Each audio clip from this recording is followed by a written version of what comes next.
Hi guys, welcome back to my YouTube channel. So I'm basically having my exam starting on Friday, so I'm going to be reading for it, and I've decided to, like, why don't I read with my family online. So maybe from my reading you'll be able to like get some perspective on how to go with yours whenever you have an exam or a project to do.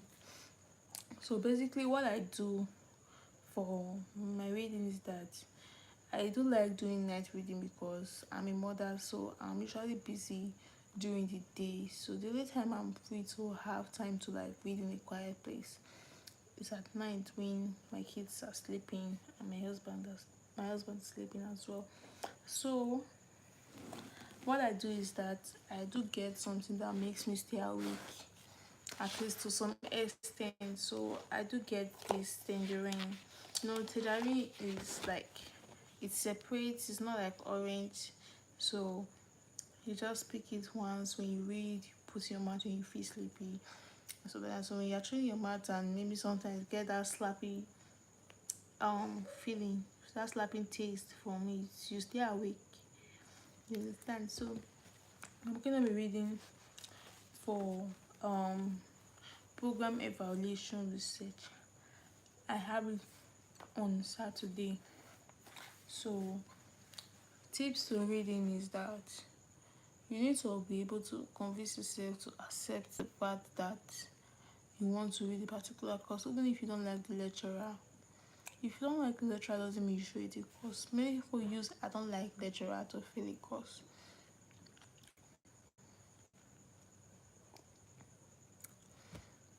and it's not good. Yes, you not like your lecturer, be with you not like your lecturer. Love the course, because when you don't like a lecturer, and because of that you're not gonna fail your course, you're going to write carry over to that same lecturer again. So it's not preferable you just write everything you want to write, and then you don't have any dealings with the lecturer again. So that's it. So after accepting the fact that you have an exam and accepting the fact that you have to love the course, another thing you have to do is that you have to read. You don't necessarily have to cover your full textbook or cover your full handout to say that you have read.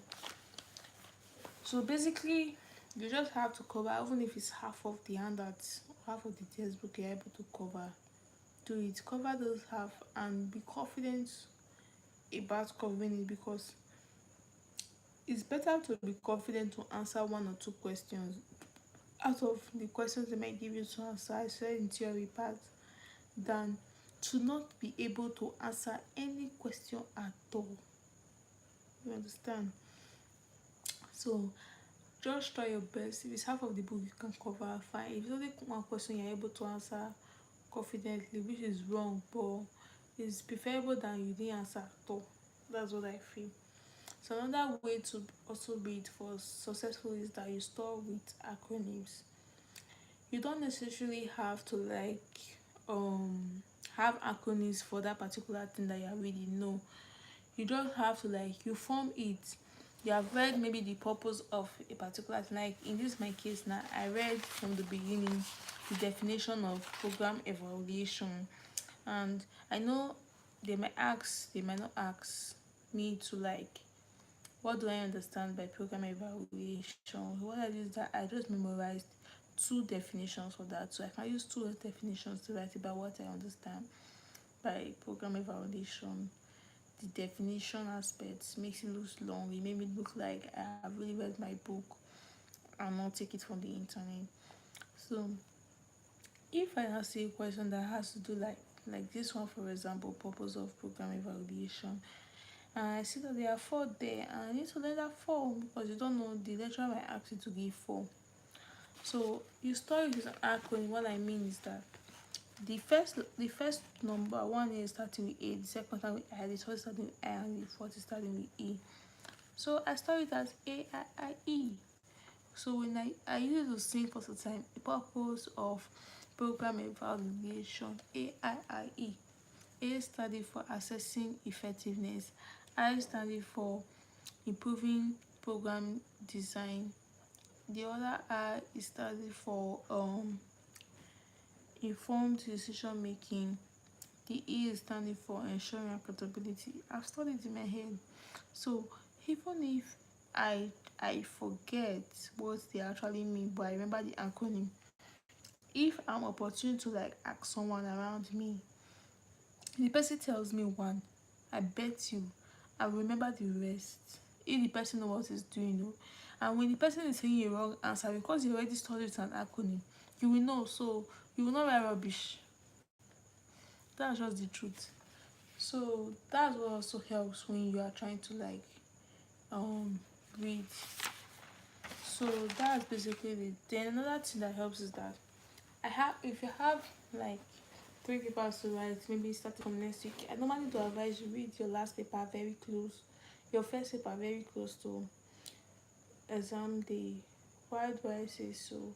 For example, I have 3 papers to write this week. Friday and Saturday. 1 paper on Friday and 2 papers on Saturday.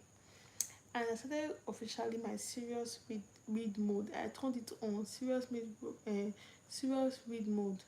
I turned it on Sunday. So what that means that I started my serious reading from on Sunday that I have exam on Friday and Saturday. So I know normally people will just start with the first course that they have. No, that's not what I did. What I did was that I started with my second course. Sorry, I started with my third course. Well, I started with my second course. Sorry, I'm tired. Sleep. I started with my second course. I read my second course for on Sunday and on Monday. After reading my second course on Sunday and on Monday, I read my third course that I had to write the exam from on Tuesday and Wednesday. So Tuesday and Wednesday will focus more on my third paper for that week. So that anything I know that is important, especially when I have like a very long write up, and I know that I cannot store this long write up in my head. So I'll like take the key points I want to take from it and write it in my jotter. So that when I want to do revision, instead of me going back and looking for those key points I wanted to use, I would just like use my jotter to like do my revision later. Then after which my Thursday and my Friday morning, because my paper normally starts by 2, I use it to do the reading for my first course. Then I don't need to now be selecting a special time or a special hour that I'm going to be using for revision. Since I did it like a day before and that morning, so it's still very fresh in my head and not easy for me to like remember in the exam hall. Now after closing, I now go back to do revision for that my second course. I use my jotter since I've already written out all the key points I need to get from the textbook or from the handout. Saves time, trust me. So I'll use the jotter to read and summarize everything, try to see which one I forgot and go back to like go and reverse it. After which I write my paper very early in the morning. I said it has 8 to already writing our exam. Then after which, once we finish writing, they normally give us like 2 hours before your next paper. So that 2 hours they're going to give me before my next paper, I will now use it to do revision for that my Monday and Tuesday, my Sunday, Monday that my Tuesday and Wednesday that I used in doing the third paper. I will now do revision for that third paper. They can write my exam that way. It falls and works well for me. So that was I was doing basically from 100 level, and I'm a 400 level now, and it's been working perfectly for me. But if you but I normally do advise you start reading before exam timetable comes out. But let's say you are busy because you are working class or you are a parent and you don't usually get that time to read. So these are basically the things you could do that could help you. So you could either go for fruit like this, or you could go for chewing gum. So people use Predator, Coke, all those things that has caffeine because they say it doesn't make them sleep. But I've tried Coke, I've tried caffeine. Once it's finished, I'm sleeping. Sorry. So just look for what works for you and try to do to read. Then find what time works for you to read. Most people read very early in the morning, like around 3 to 4, around that kind of 2. They wake up and start reading, and they get they get it well. Mm-hmm. It flows.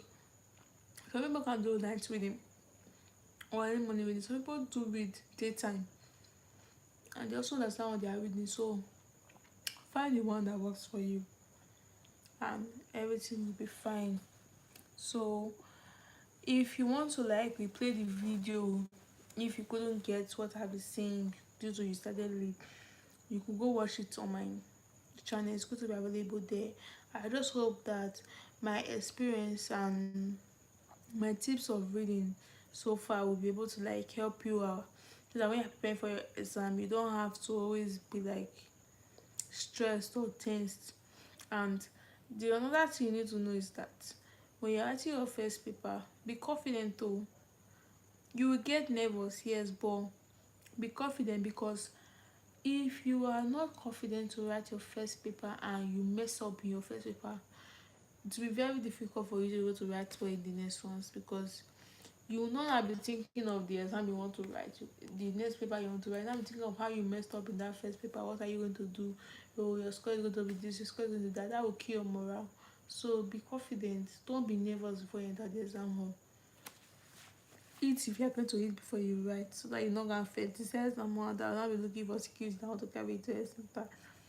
Don't fake it. So just basically try to do your best. Do your best. Nobody's going to kill you. Do your best.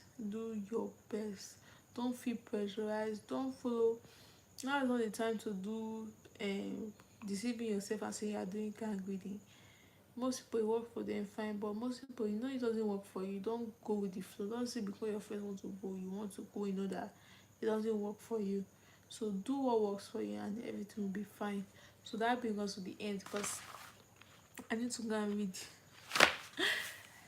So thank you for watching. I really appreciate your support and all. Please, if you like and find this video helpful and you haven't subscribed to my channel yet, please subscribe to my channel, like the video, and I will keep on bringing more tips for you. Please pray and fast my exams. Thank you. Bye.